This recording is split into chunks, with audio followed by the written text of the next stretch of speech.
Hello, everyone. I'm James Wells, Education Manager at Crayola. Thank you for joining Crayola, Penguin Kids, Penguin Classroom for this read-along, draw-along program that helps children enjoy great stories and the illustrations that bring them to life.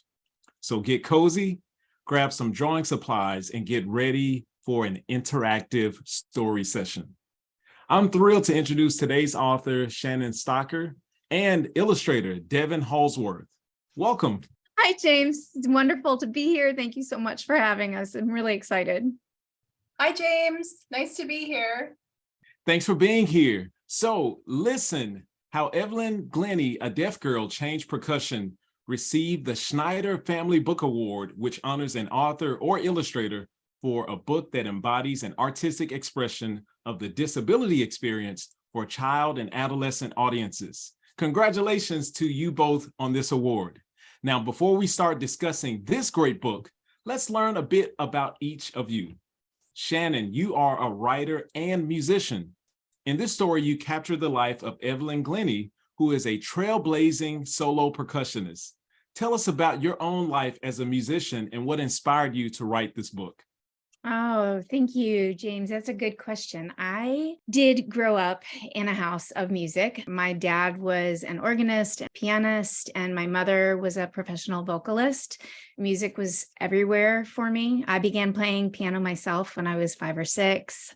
I don't even remember how old I was when I started singing into hairbrushes, but I know I was very young. I began then composing piano pieces and started playing guitar when I was in my 20s. I actually even lived in Nashville for a period of time and was able to do some really cool things while I was there, like play at the Bluebird, just some fun things. And then musical theater has always been very important to me as well. I did musical theater all through high school, college, and even into my adult years. Something that I'm definitely runs through my veins, I'm very passionate about. That connection certainly drew me to Evelyn's story. I attended an SCBWI conference a few years back, and that is a conference for children's book writers and illustrators. And we were all given a very clear message to write what you know. And so I started thinking about what I know. And other than music, I also went to medical school, but I don't practice because a disability nearly took my life. And in 2006, I was actually given 2 years to live, and I needed a wheelchair to get around. And those years were very impactful for me. When I looked different to the world around me, people treated me differently. That's something that continues to live with me, but it's not just my disability. I also have a son who is neurodiverse, and I have a daughter with brain cancer. Advocating for children with disabilities is something that I am very, very passionate about. I live in this world every day. It's not a small world. I feel strongly that these kids deserve to see themselves as heroes in books. Wow, Shannon, thank you so much for sharing that. Talking about your background as a musician, it's clear that you are gifted, and thank you for sharing your personal story about your own medical experience. I imagine many people can connect to that story and really appreciate you for bringing this sort of representation so kids can see themselves through these stories and Evelyn's story as well. So thank you for sharing that.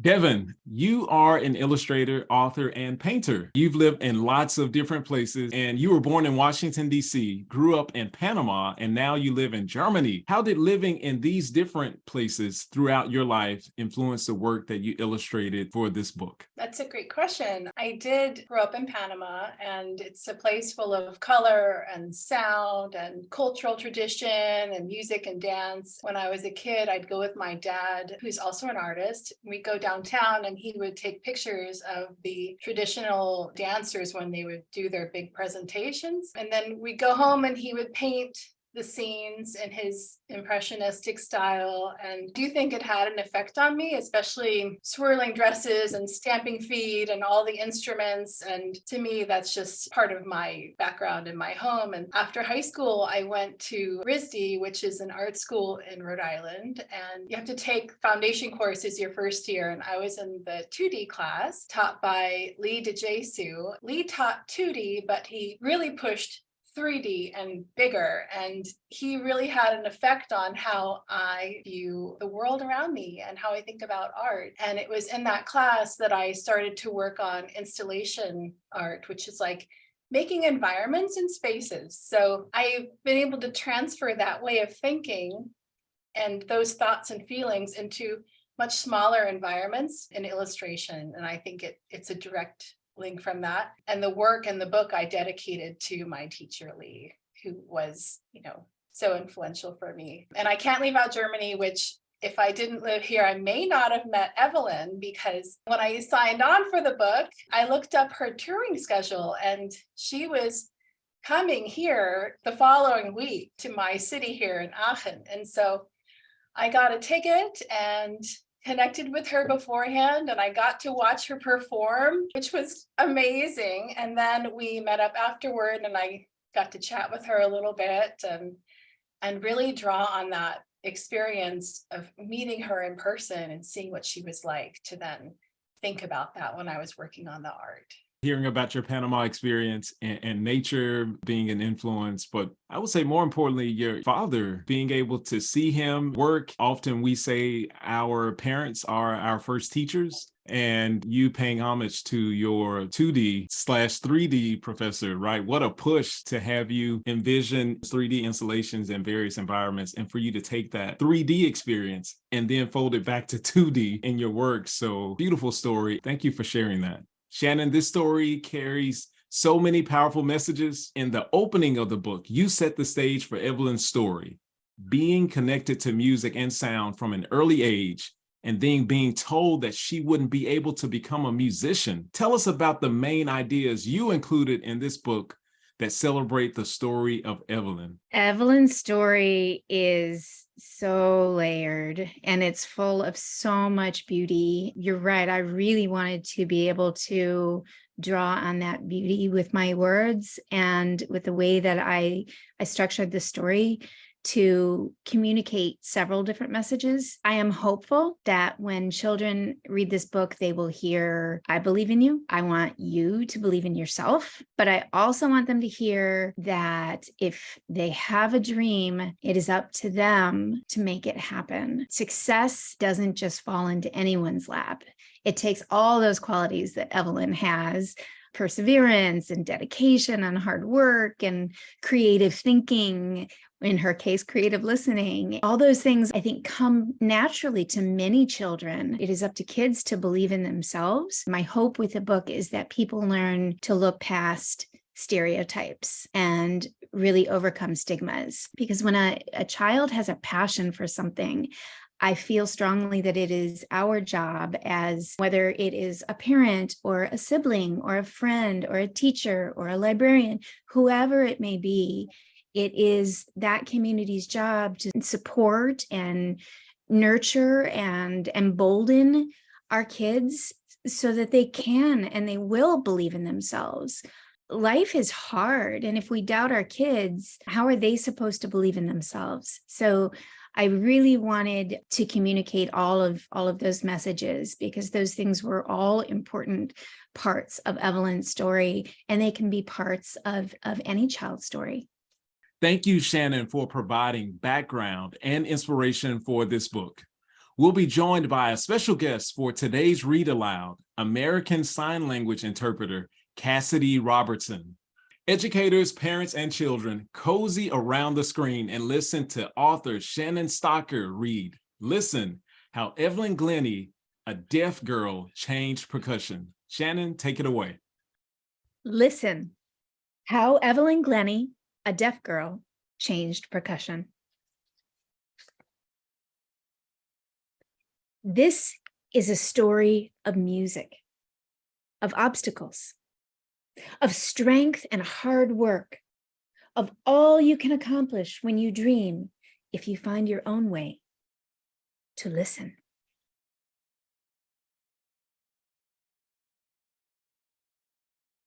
If your ears can't hear the strum or hum or thrum of a melody, can music still swirl and whirl? It did for Evelyn Glennie. Listen. In the late 1960s, Scottish music rolled through the farm hills of Aberdeenshire, Scotland, where Evelyn Glennie grew up. Her heart swelled when air blew from the bellows of her father's accordion on Christmas Eve. On Sundays, she sat on the organ bench next to her mother. A curtain closed behind them, creating their own tiny world of pipes and pedals. From the moment Evelyn heard her first note, music held her heart. Evelyn played piano songs by ear at 8 years old. Tink, tink, tink. Clarinet notes slid through her lips when she was 10. Woo, woo, woo. But soon her ears began to hurt. Voices became distant whispers.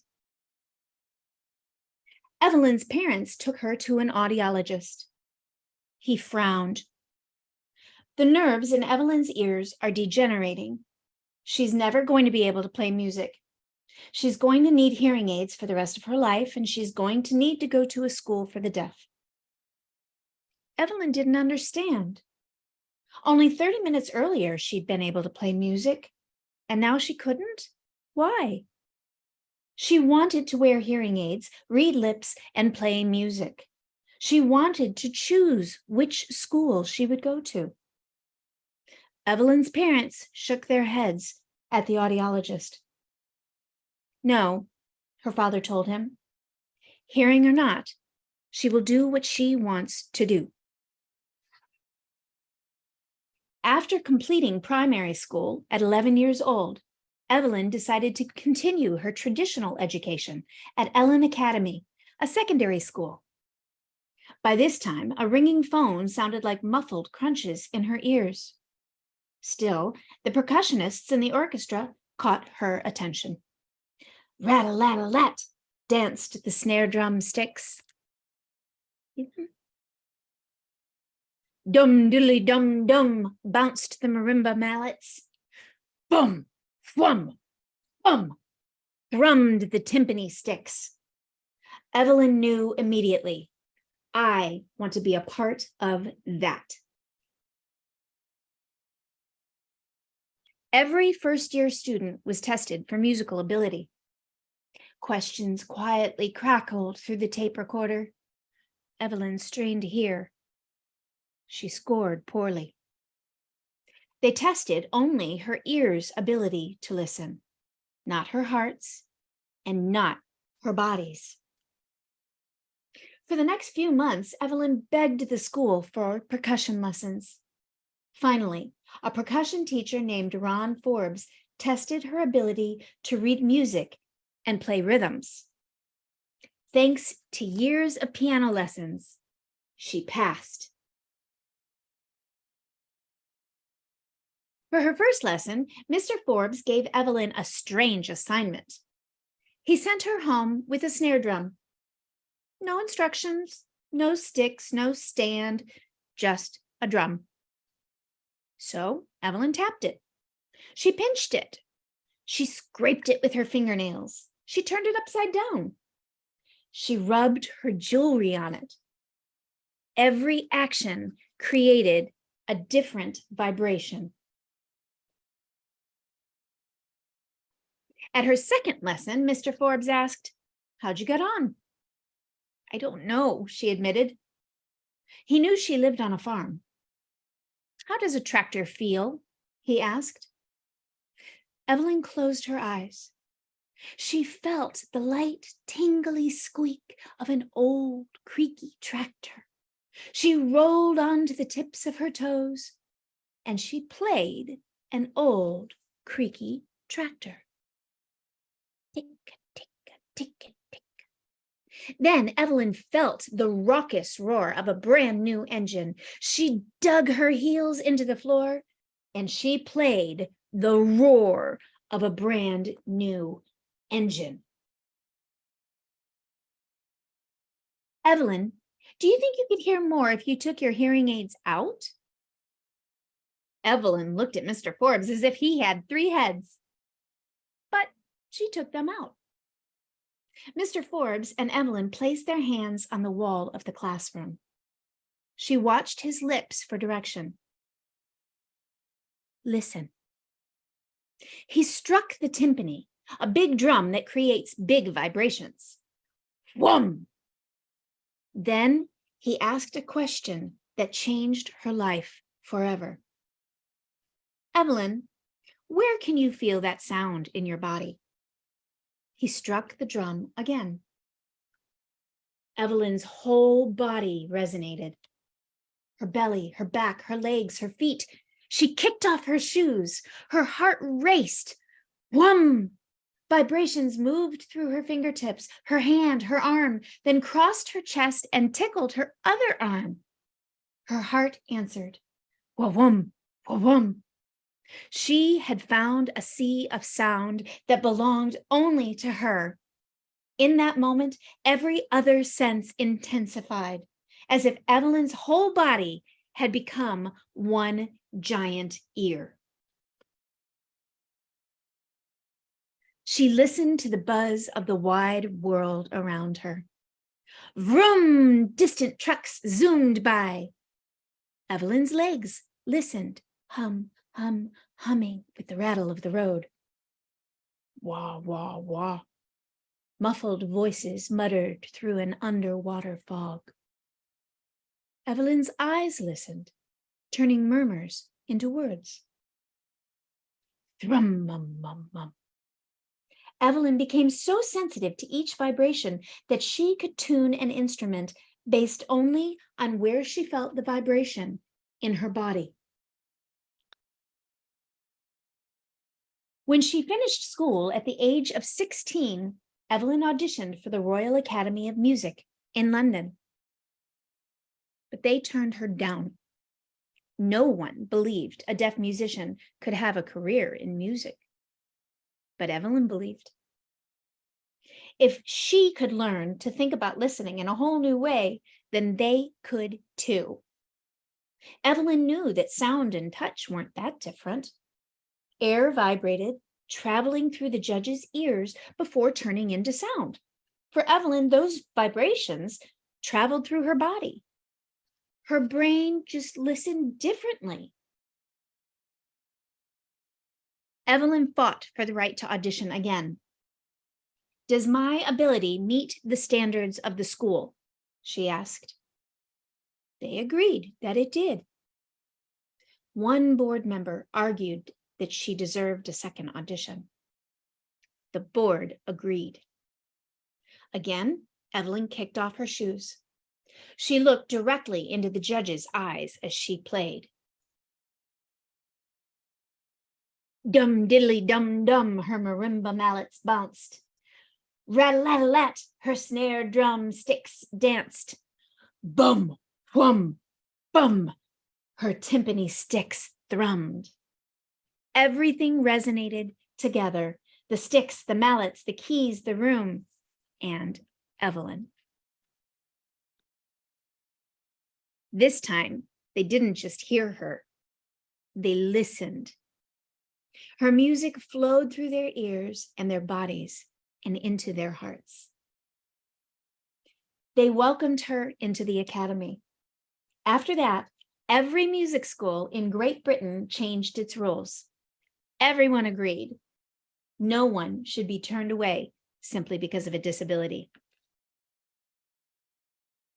Isn't that a beautiful spread? That's my son's favorite. During her second year at the Royal Academy of Music, Evelyn entered a national percussion competition. She took chances, interpreting the music her way, and she won.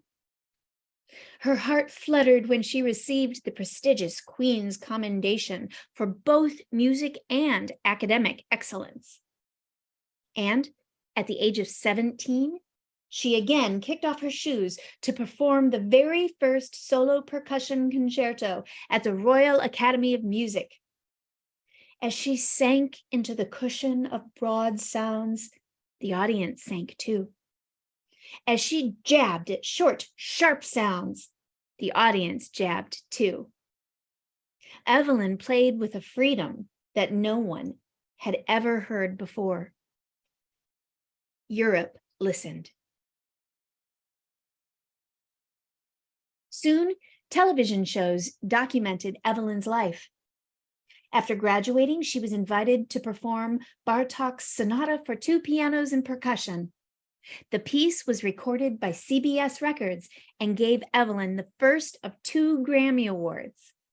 She recorded albums and performed in more than 40 countries. And the Queen knighted her, Dame Evelyn. The world listened. Evelyn remembered the audiologist who thought people could only hear with their ears. He was wrong. Losing my hearing, she said, made me a better listener. Evelyn Glennie became the first full-time solo percussionist in the world. She owns nearly 3,000 instruments, all of which sing in her hands. Throughout her life, many people told her, "No, you can't." But Evelyn always knew she could. And you can too, if you only shh. Listen. Shannon, thank you so much. What an amazing and beautiful story. And you had us all. We were listening. Thank you. Children and adults alike can resonate with Evelyn's story of being told you can't do something, and will be inspired by her unending determination to overcome obstacles. There is a section in the story that states, Evelyn remembered the audiologist who thought people could only hear with their ear. He was wrong. Losing my hearing, she said, made me a better listener. Shannon, can you explain that quote? We use our ears to hear the world around us. That is one way of listening. But Evelyn's point was that there are other ways of listening. And for her, it involved using all of her senses. We can use our bodies, for example, like Evelyn did, to feel vibrations. She said that she listened with her whole body as if it were one giant ear. So she could feel vibrations, and based on where she felt those vibrations in her body, that's how she's able to tune her own instruments, is just based on knowing how far and what types of vibrations travel through her body. We know that Evelyn listened with her eyes by being aware of the world around her. So there are a lot of different ways we can listen to our bodies to hear the world around us. Evelyn suggested for children to blow up a balloon, make a low growling noise into the balloon, and feel what that vibration feels like. And then try to make a really high squeaky sound into the balloon and feel how different that vibration is. And that's the kind of difference that she uses to feel music. But I started thinking about that and what Evelyn meant by listening in a different way. And you think about it, if we exercise and we hurt, then we need to listen to our bodies, for example, and stop doing what we were doing. Or if we're in a scary situation, perhaps we need to listen to our intuition and turn away from that scary situation. Or maybe we can listen better to our minds if we meditate, or if we write in a journal. We can use the quiet to listen to our thoughts. So there are a lot of ways to listen that don't involve our ears. And I think that's really cool. That is so cool and so powerful to think of listening in that way. It's such a diverse way of understanding the world around us. Okay, Devon, so like Evelyn and Shannon, you are an artist as well.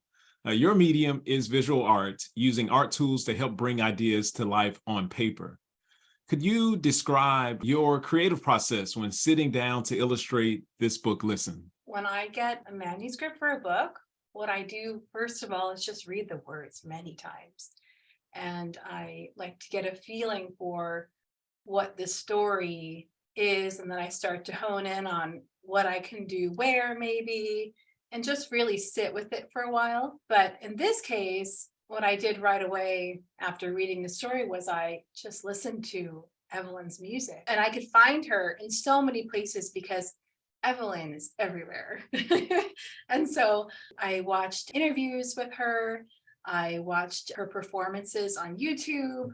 I scoured her blog, looked at how she teaches classes for kids, pictures of her instruments. I just really got a good sense for who she is and how I could create this story. And I was thinking about how I could bring in the feeling of music throughout the book, using texture and line work to get a feeling that there would be music flowing through the whole book, which I imagine is how Evelyn's life is from the time she was a child. When I first saw her in her performance, I was making little notes, just listening and scratching out little things and just getting a first impression of what the sounds I think would translate to as lines and pattern and texture. And then I was able to consider that when I was going through the book. And there was a scene where I got to do that quite a bit and key in on all those different sounds and how to make sound pictures. It sounds like you did a lot of research. And I think that's important to note for our young artists that's watching this program. When we're looking to illustrate books, or when artists are, in this case, you did quite a lot of research to really understand Evelyn's story, listening to her music, which is so beautiful, and taking that inspiration to sketches, right?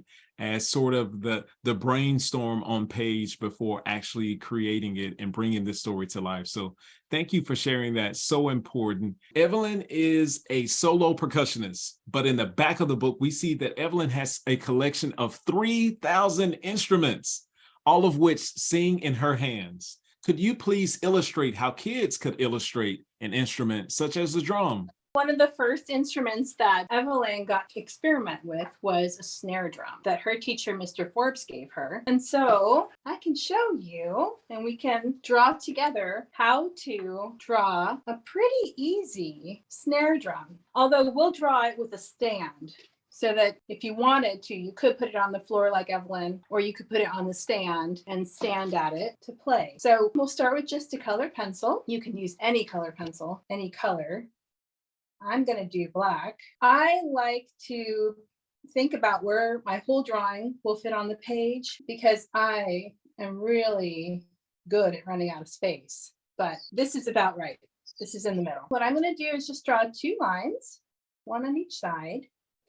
And then I'm going to do a little curve, kind of like a quarter moon or 1/8 of a moon, like that, to connect the top lines. And then the bottom lines, I'll do the same thing. I'll just make a mirror of the first line, like so. This is like looking at the snare drum kind of straight on, but above just a little bit. And then on the top, you're going to draw an oval. Does not have to be a perfect oval. I myself like really wonky drawings because they have a lot of personality. So there's an oval. And inside the oval, you can draw another oval like this. Give the drum a little bit more definition so you can start to see what it is. And you can do the same thing at the bottom. Draw a line along the bottom. And then along the front of the drum, we're going to draw 4 lines. And these are actually the parts that are holding the drum pieces together. So we're going to draw 1 line here, another line straight up and down here, and here's another number 4. Starting to look like a drum.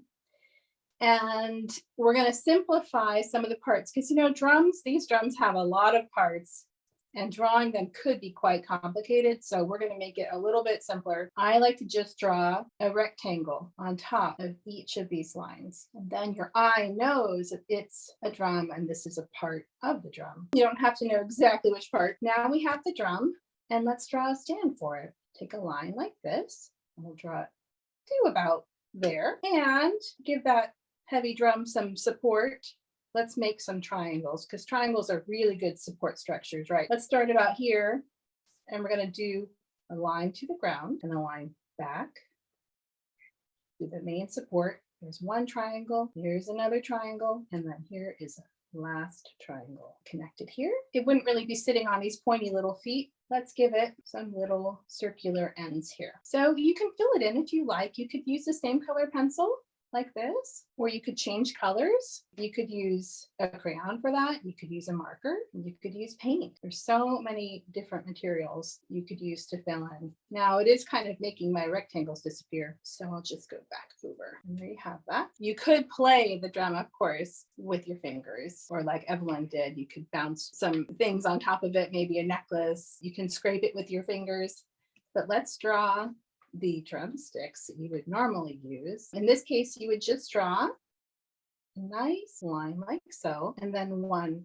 right next to it. And you can finish the end like that. And then this end is going to be a little circle, just like that. And then you can do another one right here. We'll pretend that someone's holding them. And same thing, a line and then another line right next to it. Closing this side and then drawing a circle. So now we have a snare drum. Snare drum makes all kinds of sounds, right? So we could do maybe some nice pops of sound. We can draw some stars like that. We can make some bigger pops and whooms and bums, all coming from this drum like so. Wow, Devon, what a fun instrument. The drum is certainly my favorite instrument as a drummer. My fingers and toes are already tapping as you were illustrating that on the page. Now, when Evelyn is playing an instrument in the story, we also see color waves radiating from the instrument. You started to put little pops around the drumsticks. Could you show us how to illustrate those sounds that Evelyn describes in the story? Let's draw another instrument. This one is a timpani drum. We will draw that with crayon and color pencil. We're going to start the timpani drum with an oval, just like we did the last drum. This is a really big drum. You'll see as it starts to come together. This part underneath the top of the drum is quite large. Looks like a big pot. So we're going to draw lines coming down from each edge into a nice curve at the bottom. And then you can fill in the drum. I like to put my pencils on the side when I'm shading an object. You can cover a lot of area and it goes a little quicker. And I like that scratchy texture, which you can fill with other color pencils or other materials. Then we can take another color pencil like this orange, and adding that on top as another layer. You can imagine this looks a little bit more like copper, like a metal. And you can just do it around the edges like so. It doesn't have to be everywhere the brown is. And then let's draw in the top of the drum with a marker. Just filling it in. Now this drum, since it's so heavy, it has some major structure. Just to do that, we're going to draw another line around here, around the base of the top. They look like kind of like spider legs or something, but very strong and very stiff. Coming out from the sides, you can draw 2 lines. And then halfway, you do 2 more lines, like so. And then right about here, underneath the drum, is like a half circle. So you're just going to draw a half circle like so. It's not really a half circle. I guess it's like a half oval. And you're going to put a line underneath it. And then you have to connect the 2 parts, right, to make that structure. So we're just going to take this line all the way down to the base. And this one all the way down and down and down. And that's looking pretty solid. Fill in this part of the base. And then it doesn't really sit flat like this. So to move a heavy drum like this around, it would be really hard to pick it up, right? So we should add some wheels. So just draw a circle like so, and another one on this side, and then another smaller circle inside the bigger one.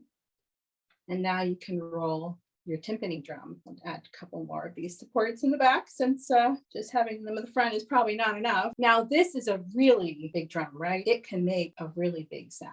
In that case, what I did in the book was I actually did pastel to make a big explosion of color to feel like a really enveloping sound.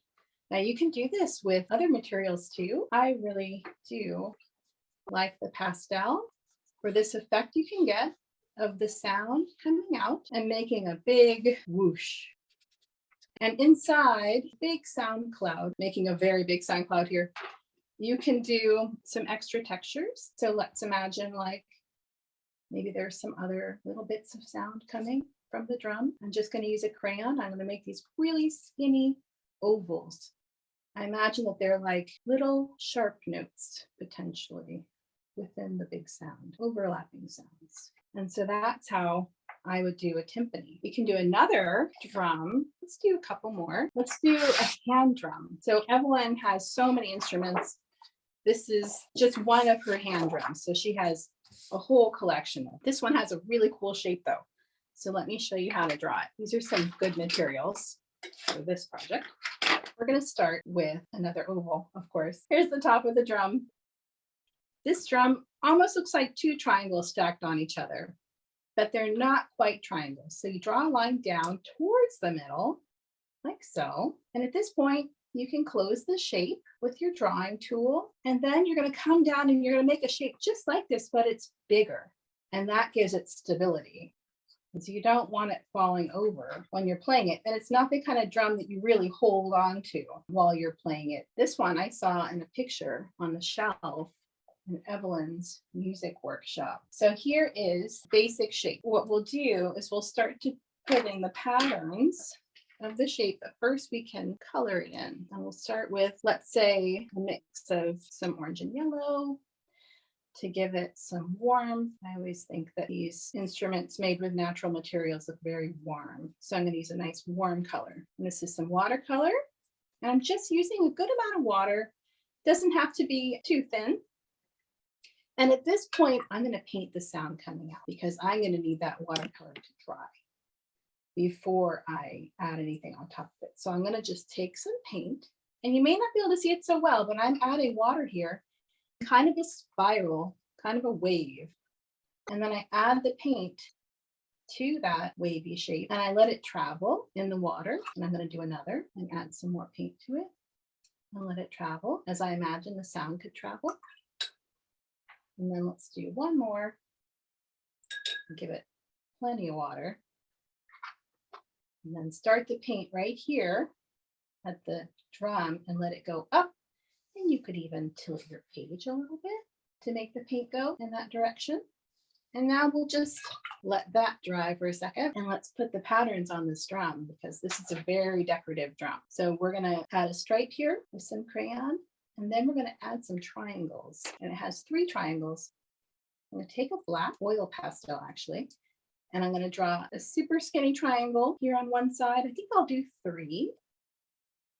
Here, here, here. They're just really skinny triangles. I'll add one more to kind of balance it out. And then I'm going to fill them in, which is really easy to do because oil pastels are very smooth. I love using pastel and types of really soft crayon because it flows so easily. And then let's add some stripes top. This is a really beautiful drum that Evelyn has. That's pretty striking. I think that this is dry enough that I can use a tool like an oil pastel. If you were going to draw on it with pencil, it might rip or not show up because it's still a little damp. So you could wait a little bit longer. But if you have an oil pastel or something really soft, then you can draw right away. And I'm going to draw these undulating waves to imagine the sound coming out of the drum as you're playing it. And you just draw them right on top of the watercolor, just like so. Some other ways you could draw sound coming out would be, you could do a watercolor pencil and you could draw a shape like so coming out of the drum. And then you could add some water to it with a paintbrush, like this, to make it flow away from the instrument. You could do more oval type shapes, or this is like more like an exclamation point in a way, or just some wavy lines. There's lots of ways that you can think of how sound would look. And let's draw one more, which I think is maybe the most fun, or my favorite at least. And this one is kind of different instrument. It's actually like a bell. We're going to draw this kind of unusual instrument that Evelyn has. This is a gel crayon, which is also really nice and smooth like oil pastel. Actually, I'm going to turn my paper vertical. Let's do a bell shape. A bell is like two curves mirroring each other, and then a little curved line at the bottom. I like to start from one side and I draw up and in and over like that. It's like an undulating hill. And then I do my best to match it on the other side. So you come down to the other side like that. And since it's a curved object, I will do a little curve at the bottom instead of a straight line. And this bell is sitting in a stand. So I'm going to give it a little neck like that. And then I'm going to take another pencil and I'm going to make the stand for it, which is just a rectangle. So you draw your rectangle like so. You can imagine, make these lines a little bit longer, but it sits right here on its stand. The rectangle, we can add one more line here in the front to give it some three-dimensional quality. And it's a wood stand, so I think it's nice to add some wood lines. Just draw some lines across like this, leaving some white space. You could also draw some curved lines like so, and that can give you the illusion that it's a wood box or a wood stand like that. And now that you have your basic shape and its stand, we can start to fill it in with the gel crayon. Don't worry about the lines. In fact, most of the time when I draw with shapes instead of lines. So I often start with the shape first, and then I draw the lines because that's the way I think when I'm drawing. So you can do any way you like. They both work many ways. Here's just some more lines. Oh, don't forget the neck. There we go. This is this really cool bell. And the tool that Evelyn uses to play the bell is very similar to a drumstick, but it's a little smaller, actually quite a bit smaller. It's probably like a pencil. You can imagine, just draw like a little pencil. And then it has a round little part at the end like so. I imagine it's probably metal too, although it could be wood. They would have two different sounds. One fun thing you can do for making sound that, if you can imagine, might be like little pops of sound. You could do paper punching and add little dots. So you could take, let's say, for example,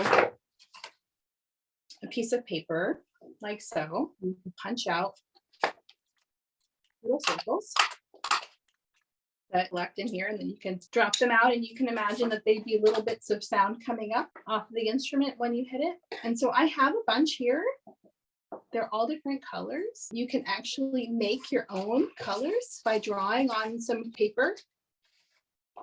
You could draw here like this, and then you could punch out your own colors if you like. You can do that with crayons. And then what I like to do is take a glue stick and cross the paper in places that I think the sound would go. I draw with the glue stick. You can cover a whole area. You don't have to be really exact with anything. This can be very loose. And then the fun part, which is sprinkling on the sound. It can go anywhere. And you can kind of pat it in place gently. Don't get too much glue on your hands. You can shake off the loose bits like so. That's pretty nice. Now, if you don't have a hole punch handy, it's no big deal. You can just draw little pops of sound with a crayon. You can draw little pops of sound with oil pastel, which makes beautiful, beautiful markings. And there are these really bright ones, which I really like. Look at how that just sings on the page. And then there's one more thing you can do, which I highly recommend. Now, it is a little messy, but I think it's fun. And you can just put a larger piece of paper underneath this paper that you're working on when you want to do this technique. This is just splattering a little bit of paint. So you wet your paintbrush full of paint, and then taking, like, let's say, the color pencil that you were using before or another, You're going to take your brush and you're just going to smack it a little bit against the color pencil. And then you'll get all of these really fun splatters. You can imagine this sound coming out of your little bell as you play it. It's like a party of sound, actually. It looks pretty nice. I hope that was fun and that you enjoyed drawing along with me. Wow, Devon. Oh my gosh. I love the variations of drums and instruments, but I also love how you use color, shapes, and patterns to help bring the sounds to life on the page. And I have to say, and I'm sure Evelyn would likely be proud as well, how you use the paintbrush and the pencil together as instruments to create the sound, right? As you were tapping them, I could feel the vibration from those two instruments, the paintbrush and the pencil, coming together to create those sparks and pops of sound and color. So Devon, thank you for the many techniques that you've used to bring these sounds to life. Thank you for sharing. Now that you've seen some of Devon's wonderful illustrations, it's your time to draw. Grab some colored pencils, paint, or markers, and paper. Think about the activities that bring you joy. In the story, Evelyn loved playing music and found joy in percussion instruments. What instrument will you draw? Will it be a drum like Evelyn? How will you make the instrument come to life with color and shapes so we can see the sounds it makes? I want to mention that parents and teachers can sign up to receive free monthly resources that make learning colorful and fun, delivered right to your email box. After this session, you'll have plenty of time to finish your sketch and share it in the comment section of this video. Parents and teachers, when the young artists finish their work, it would be great for you to ask them to explain what brings them joy. Encourage them to share stories about their art. Okay, Shannon, we've been so inspired by Evelyn's story of hard work and resilience to overcome obstacles. What last bit of advice would you like to share with our viewers today? Oh, it probably sounds so simple, and I know it's not, but if you want something, go for it. Put in the work, make it happen. Dream the dream, dream big dreams, and every time you want something, do everything you can to make it happen. Because if you dream it, it's possible, but you have to make it happen, and you can.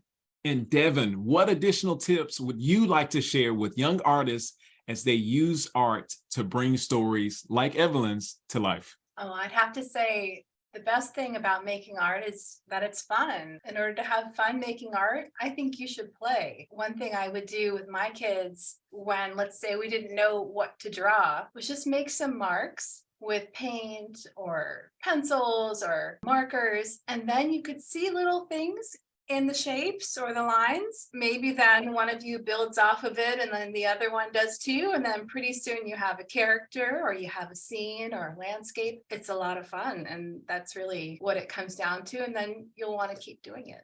I advocate for that. Yes, have fun. That's so important for any young artist. So we want to thank Shannon and Devon for inspiring us today.